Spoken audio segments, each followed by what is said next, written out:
What up, y'all? Shabbat Shalom. We are in our Friday evening Shabbat, and we're here for our weekend reflection message. So, from the Radiant Sun Oracle, we've got Fortune, which is the Sun in Leo, followed by Jupiter in Scorpio, manipulation, and Venus in Aquarius, detachment.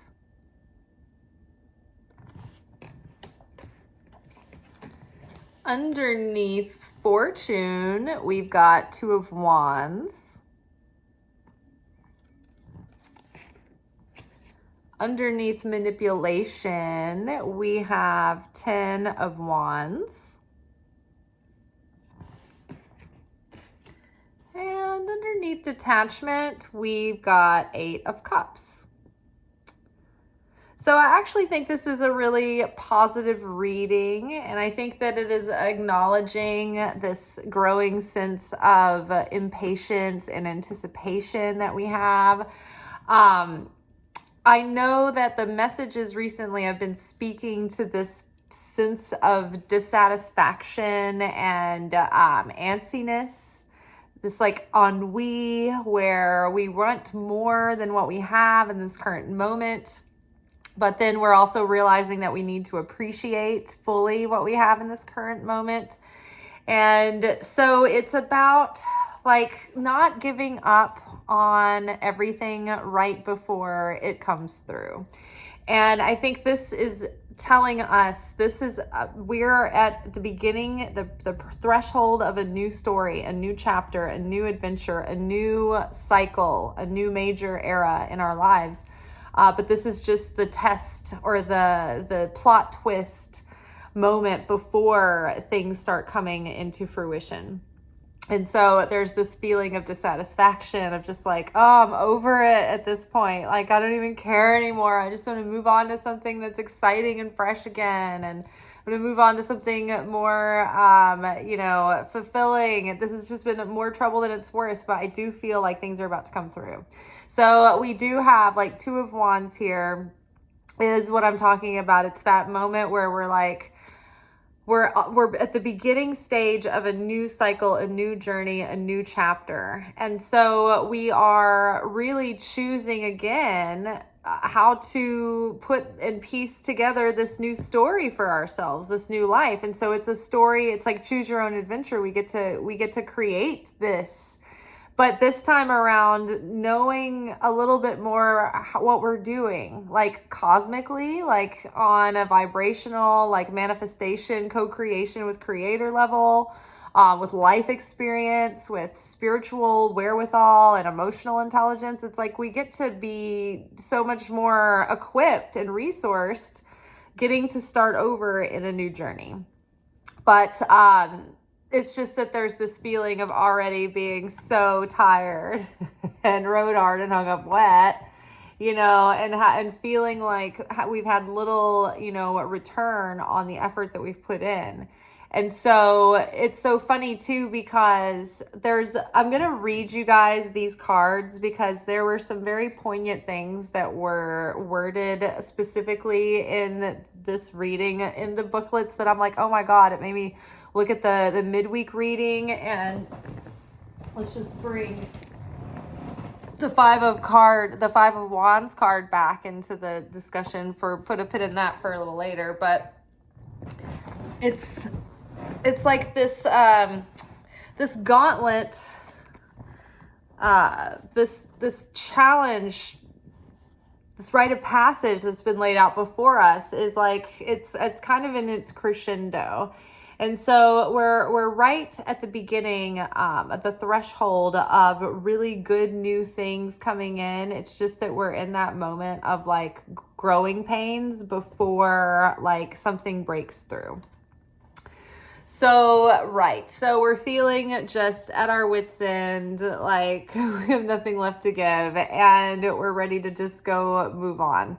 find something else to do. 8 of Cups is moving on towards something that has more meaning, something that's more fulfilling. It's like you're over where you're currently been and you're ready for a new start. You're ready for a new journey. So what's interesting too to me about this is that the detach card is here, sort of juxtaposing this scene. They're both these characters that are in front of water, right? But the detached card is like in sort of like a canal of like very still but slow, gentle moving water. There's not emotional upheaval. Like the waters represent emotion, right? So if this character is like above the surface of the emotion and everything's all smooth and glass, it's like, and then this Aquarian energy of just being like detached from emotion, but focused on like the ideas and the intellectual excitement and just kind of doing something almost like robotically, like a robot. Like it doesn't matter how I feel about it. There's no emotional up and down. It's just like, just show up, be consistent, do the thing. Remember why we liked what we were doing to begin with, why it lit us up, right? Approach the work as if it were something fun that you do, right? Like it occurred to me the other day, I like writing, and eventually I would like to grow as a trade, like a business as a copywriter, I think. Because it allows you to be anywhere in the world. You don't have to have a lot of gear. You just have to be able to write something and like deliver it, And so I was thinking about just ways to start getting into that industry in a fun way. And I've always wanted to write the jacket copy on the back of the movie, like the synopsis, or like be the person that comes up with colors for crayons and things. Like those people are just copywriters. Like, and so it's just trying to hunt those down, but like doing it for fun, like a fun hobby that you actually got paid for. That's a good way to detach yourself from the drainingness of waiting for the results of what you're doing to deliver. Because then you get detached from why you had fun doing it in the first place, and you're so caught up in the emotion of, has it delivered what I want it to? And then you're putting in all of this judgment around those answers to those questions. It's like, no, it's not doing what I want it to. It's not delivering. And then we get our feelings hurt about it, and we get all like downtrodden and in despair. I go through this cycle like every other day. I understand. But if we could just detach from those emotions and the waiting for the results of the effort that we're putting in and just have fun doing it again, then it's like when we let go like that, that's when things come through. But I think it's so interesting that this character is so detached. The water's so crystal clear, and then this character is like, I've had it, and the waters are so stormy and moody, and their feet are getting wet. They're walking in the water. They're trudging through it, kind of thing. Tell them something. Taking my staff and I'm going on doing something else. So yeah, skipping ahead just a little bit, but we'll come back to that. Okay, so the fortune card, the sun in Leo, is a very auspicious card. This is Leo, or the sun in its home sign of Leo. So it's the most like bright, warm, fertile, joyous, illuminated, abundant expression. It's a very good fortune card. It's like something that you've been working hard for is going to come into fruition. So let me read to you from the books. It's not just me saying something nice. Okay. And also keep in mind the Two of Wands card that's paired with this card. Like think about those two in conjunction while we're, shoot, my bookmarks fell out. All right, we'll have to find that later. Okay. So the fortune card, a benign sun warms the world, its rays giving a glow of creative life to the small planet. Let's see, skipping down to the important part. When this card appears, it has provided or is about to present a great, relieved, at last feeling. So this is about to be like, something is about to happen and you're going to be like, oh my God, finally, at last. Like such a feeling of relief. Like, oh, after all this time, like we tried so hard to make this thing work and make it a success, whatever it is, fill in the blank. Oh my God, I'm so relieved. So something like that is very, very close. So when this card appears, it has provided or is about to present a great relieved at last feeling. The Sun in Leo is not about sudden, unexpected good luck, but much more concerned with gaining the recognition or the results one has been aiming for. So this isn't the kind of card that's like, oh, if you have a whim to go buy a lottery ticket, this is a great time to do that. This isn't so much like that kind of thing. This is about finally getting something that you've been working towards for a long time, or making some kind of significant progress or success. Finishing, like coming to a point of completion that leads to another beginning of that thing, like leads to the opening of the next chapter. The Sun in Leo is not about a sudden, unexpected good luck, but much more concerned with gaining the recognition or results one has been aiming for. It represents good fortune in the sense that all the hard work put into a project or a situation is at last recognized. A good performance is satisfactorily rewarded, and one should now take an opportunity to lie back and relax. Now, I don't think that we should rest on our laurels. We need to be consistent in what we've been working on and doing. But I do think that the lie back and relax kind of thing is more like take time to appreciate what you are achieving and what you have achieved and like the level or the moment that you've gotten to at this point, because we so often don't take time to recognize, to be in that phase, to savor that moment. And we're always like pushing ourselves to the next thing, and nothing ever is ever recognized or appreciated or felt or enough, because you don't really get to experience when you're in it. You're on past it because you like worked through it and you rushed to the next goal that you put on yourself, and you didn't just enjoy the success when it was there. So don't rush into powering through to the next phase. Just be where you're at in this moment, realizing that you have achieved a lot. Life has thrown a lot your way, and you are doing well, and you're moving into the next phase, and it'll start unfolding naturally if you keep showing up the way that you are and keep making an effort. Okay, so let's see. A good performance, satisfactory. Okay. Lay back and relax. Although the fortune card represents the successful end of a long, hard journey, it does not mean that the person it applies to has come to a standstill. The longed for success has opened a doorway to new horizons and greater opportunities and responsibility. Okay. It denotes that whatever has gone before had a long-term strategy in which each move was countered with a new problem to solve. Oh, okay. This is something that I wanted to bring up to relate to the Five of Wands card. Okay, so it denotes that whatever has gone before had a long-term strategy in which each move was countered with a new problem to solve. The inquirer accepted the challenge each time and surmounted it. When the fortune card appears with cards that are less auspicious, it has the power to lessen any negativity in the reading. Okay, so even if the reading has other negative cards, it's like this card kind of like makes those cards even better. Like it sweetens the deal, it sweetens the reading.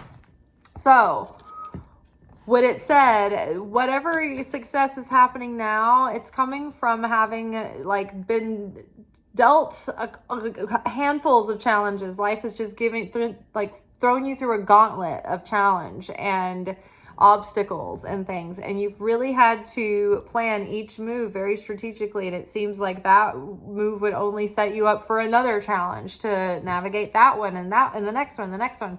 It's like the show The Mandalorian, right? Every episode is like a new fight, a new struggle, a new challenge, like a new getting your ass handed to you, you know? Like he is always barely winning. He always wins and he's always a badass, but he's like constantly, you know, out of the frying pan into the fire, right? And so that may be how you felt, you know, going through this period of your life, or maybe like your whole life up until now has felt like that. It's felt like that kind of challenge. But like, it's like we're being told, hey, look, we've seen what you've been doing. We know what we've been putting you through. And we're pretty impressed, like at least mildly. So things are going to start getting better. Gotta believe it's getting better. Just don't give up. Don't throw in the towel at the last minute. Don't hit a moment of despair. Because Two of Wands from the Eileen Conley interpretation specifically says, and I don't always read from the book if you're like new. It's just that this particular week, I'm just led to read directly from the book a lot. Okay, so Two of Wands from the Tarot of the Princess by Eileen Conley. A sign of achievement in business and plans. Goals attained in work success. Courage now brings happiness. Tremendous ability and foresight. Future looks good. Persevere, have the courage, you can succeed. With correct negotiation, there could be a possible business or partnership interest. Important contract, letter, or transaction indicated. So good things are coming, like work that has been put in, like you've overcome the spiritual challenges, you've overcome the literal mundane steps so many times, you know, just persevering. And so like, we're just going to keep on at it. The 10 of Wands here. Let's read the 10 of Wands while we're over here. So we can, it's like we always, you know these cards and we just think them off, you know, in shorthand, but sometimes it's really good to just go back and read. Okay, 10 of Wands. You've been under pressure and experienced many changes in life. Vibrations changing all around. Seeds are deep within the ground. You know how we've been talking about that recently, about how the seeds are under the ground and they're being watered, and the season is right, and they're going to be coming through. They're going to be sprouting. Indicates an oppressive burden, physically and mentally. It's the darkness before the dawn. Tremendous responsibilities. Perhaps you prefer life this way. So definitely just like feeling like an oppressive burden, feeling like a tremendous responsibility. Everything is weighing on your shoulders. Maybe you kind of take the harder route a lot of times, you know, whether subconsciously or consciously. But this is the darkest before the dawn. And so don't give up. Vibrations are changing all around. Seeds are planted. You've been under pressure and experienced many challenges and changes in life. And so that's probably, you know, contributing to the mood of wanting to just be like, you know what, fuck this shit.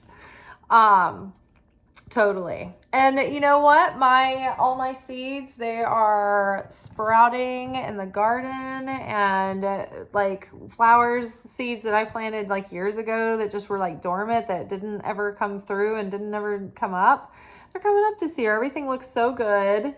I'm so proud. And then that relieved at last moment that the fortune card talked about. It's so funny because I don't know if it wasn't last year, it was the year before. I bought a bunch of peach rose bushes, and the variety was called At Last Roses. And I was like, oh my God, at last, you know, and it's just like all like, ooh, moody peach, like, you know, sunset during summer mood roses. Love it. I was so excited about my At Last roses. I just was romanticizing them, was waiting for them to bloom, and I did get some blooms out of them, but then like the deer ate them and then they got sick. And so I was like laughing because I thought that was going to be a year of like big things. And it was like a year of big near misses and big haha fooled yous kind of thing. And I laugh because the essence of at last my love has come along bushes, rose bushes that were going to be the most glorious rose bushes of the summer, like being eaten by the deer and like getting fungus and like never really, they got all scraggly. So yeah, my love did not come along that year. I did not go viral. Like nothing, nothing that I've been working towards really happened. And so the next year I got these like nuclear sherbet sunset colored roses that they start off warm pink and they have some yellow in them, and then as the blooms fade over the days and weeks, they get like cooler pink, and so it almost looks like they turn to twilight. They're the most gorgeous roses. But this year, and those are doing amazing outside right now, but this year I stumbled upon another batch of those At Last roses at the Home Depot, and I saw one rose bush that was particularly like symmetrical, and it was like robust looking, and it looked like it had 1 million buds. It wasn't blooming yet. It was just like it was about to like pop off. So I bought that one, and it like transferred to the pot really nicely, and it's settling in, and it is like blasting off with blooms right now. So finally my At Last roses are doing well. So we'll see how this goes. We'll see what unfolds over the next several weeks, because I think that this is all seeds that are kind of teasing us, that are all related to, or being kind of like helped along by this Taurus new moon for this month and that waxing energy. Okay, so let's see. The manipulation card actually has a lot to do. I might not even need to read this, but it has a lot to do with studies in like psychology and the esoteric sciences. But I'll just read it too because I found it. Okay, so, but I think that this ties into like all of these things that have felt like so hard and like such a toil. It was like all part of our karma and our destiny, and all part of like prompting us into that self-discovery and personal like inner transformation. And I think that because we have actually answered that call, the heroine's call, like the hero's call is like our outward journey through life and the things that we do externally. But the heroine, the female journey, the female hero's journey is about our inward self-discovery and our emotional journey and our emotional challenges. So as we have been, meeting our emotional heroine's journey courageously face to face, all of that transformation is the thing that's leading and propelling this outward materialization of these long-term dreams and goals and healing. So a powerful and magnetic priest or shaman stares penetratingly at the viewer. Above is an 8-pointed star representing the eighth house of Scorpio. And on the headdress, 3 6-pointed stars represent wisdom and enlightenment. Last week, all of our themes, was it last week or this week? But it was all about like wisdom and understanding over the last couple of weeks. It's been about like bringing that crone wisdom and understanding into the lightheartedness and like naivete and optimism of the maiden, and getting a little bit like in a wise, calculated way, being a little bit reckless again, that risk-taking, adventurous, courageous, fun-loving attitude that gets us a lot of success early in life. And, as we get older, we get more, wary of the possibilities of variables coming up, troubleshooting, threats. It's like we just start getting, we become reluctant to take risks anymore. And so a lot of times it's those risks, those calculated gambles on ourselves that are the things that pay off the biggest. Okay. Jupiter Scorpios expand and develop their lives through deep and passionate interests in psychology and mysticism, by which they explore the hidden secrets of life.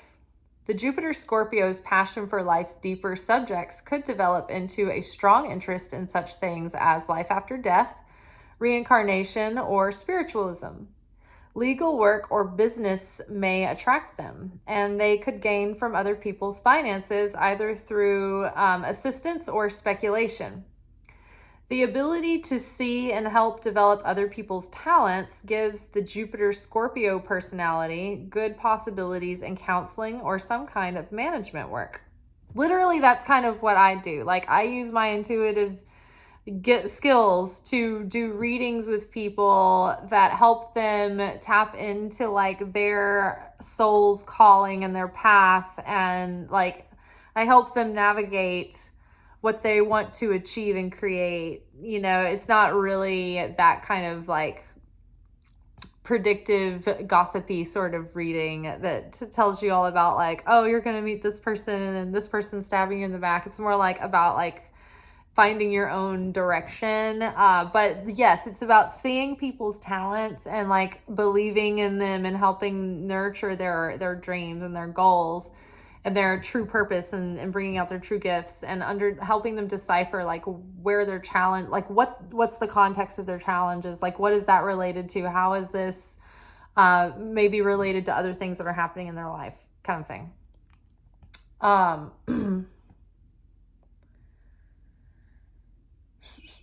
People with this planet sign aspect have the ability to discover other people's secrets, whether for altruistic or selfish reasons, and their magnetic and penetrative powers can be used almost hypnotically to achieve their objectives. Positively, Jupiter Scorpios could find themselves with the responsibility for helping others and with their deepest problems. Again, like people usually come to me when they're having like a big like fork in the road moment, or they're having like issues that they need help deciphering, like they need confirmation with their own intuition usually. And so usually they don't tell me anything that's going on, and we just do the reading, and then after the fact they're like, oh my God, this is what's happening. And you know, so it helps them get in touch with their own intuition and confirm what they were already thinking, and without them telling me anything about their situation. Okay, so where were we? The ability to see and help develop other people's talents gives the Jupiter Scorpio personality good possibilities in counseling or some kind of management work.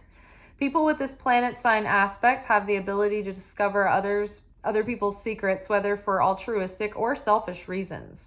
And their magnetic and penetrating powers can be used almost hypnotically to achieve their objectives. Positively, Jupiter Scorpios could find themselves with the responsibility for helping others with their deepest problems, and this planet sign combination can produce the devoted entrepreneur who supports and encourages prodigies with unfailing work.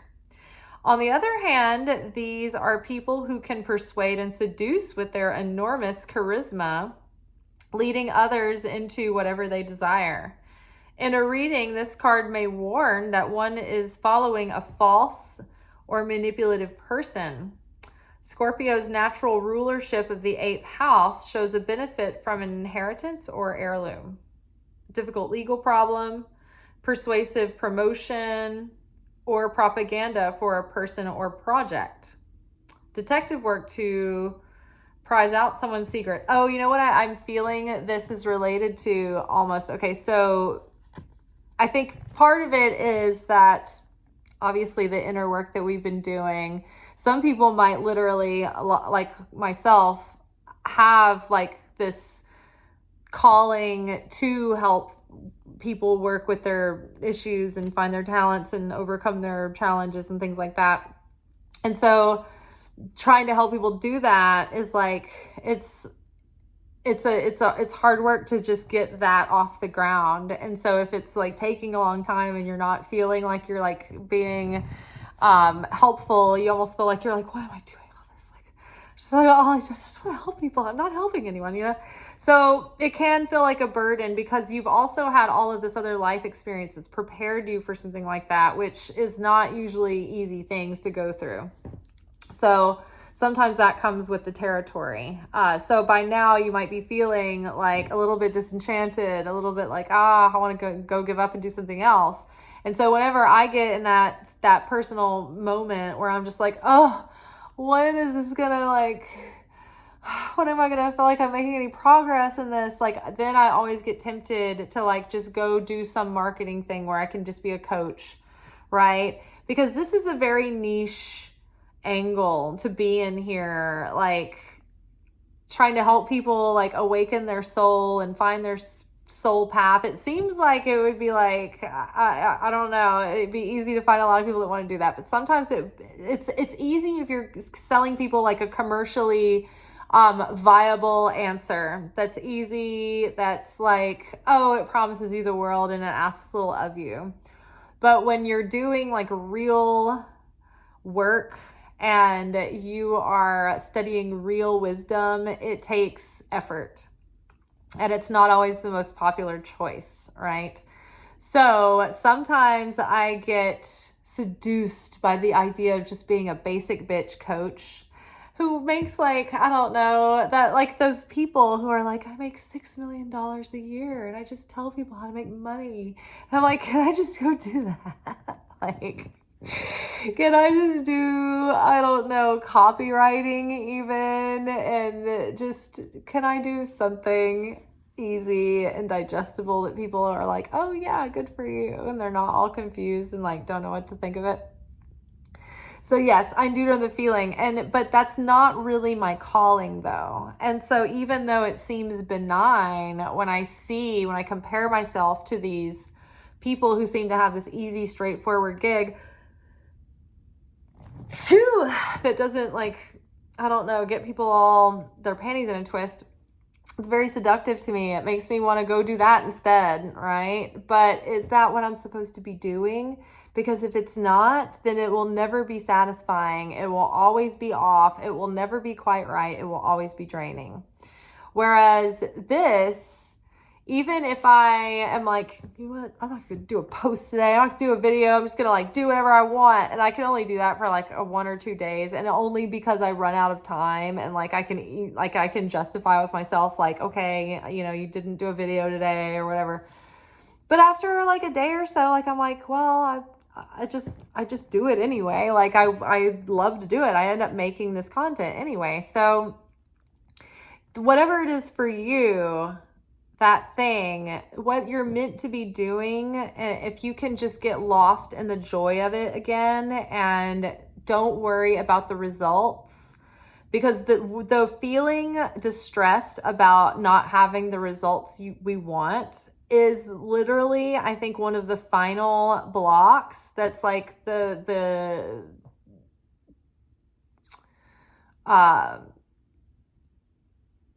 what is it called? The turbulence, the interference that's blocking or slowing down the fruition of the manifestation. So I think when we can detach emotionally and just let go and just keep showing up and doing the work, then not thinking about it so much brings the manifestation through.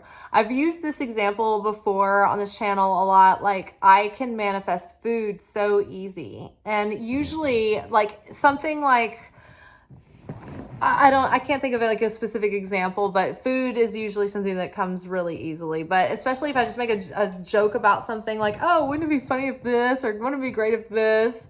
And I just say it without ever thinking twice about it. Those are usually the times that I manifest a thing, like sometimes within minutes, hours, whatever, because this is what my theory is around the joke manifestation. If it's something that you genuinely want, like the other day, me and my friend were running food to a table at work, and it was a meatloaf sandwich and it smelled really good. And there was a couple of other things that were going to the table, and we put the things down at the table and walked away, and I was like, I was supposed to just eat their meatloaf sandwich. He was like, oh, I know, me too. And it was like the smell of the meatloaf sandwich and like just the thought, the ridiculousness of like, I'm just going to forget these people. I'm just going to walk away with our meatloaf sandwich. And it was like moments later, something went wrong in the kitchen with the meatloaf sandwich, and they just put it in the back. And then we ended up, like, I didn't eat it because I had just eaten, like, and I wasn't hungry. But within moments, we manifested that meatloaf sandwich because we just thought it was a funny, ridiculous joke. And so because we thought it was a funny, ridiculous joke, we didn't immediately go into subconscious defense mechanisms like blocking the receiving of this because of whatever hang up or emotional baggage or defense mechanism or feeling of unworthiness or whatever it was that got in the way of it coming through with just like, I don't know, neurotic hang-ups. There is none when you just make like a facetious joke about something like food, like then but it, like the desire, it has to be like the desire has to be authentic. You really have to want it, and it's got to be just like you're just throwing it off like it's nothing, and you don't have any hang-ups, and you're not obsessed, and you don't even think about it again because you're like, you're not really even trying to manifest it. You're just saying like, oh, to the universe, like, oh, wouldn't that be nice? I really desire that. But you're like you don't have that pressure on it of like making this happen. If I don't make it happen, then I failed. It's like, just focus on the fact that like, ooh, that's desirable. That's nice. Ooh, just be in the appreciation of it. Just feel the desire and the appreciation for the thing, right? All right, y'all, that is it for tonight. We will reconvene tomorrow for Secret Teachings of Jesus for our Saturday night secret sermons. Those are usually like midnight Central Time, roughly, probably a little after because I record them and then I post them after I've edited. So those usually drop in the middle of the night. All right. Well, until then, peace be with you. Shalom.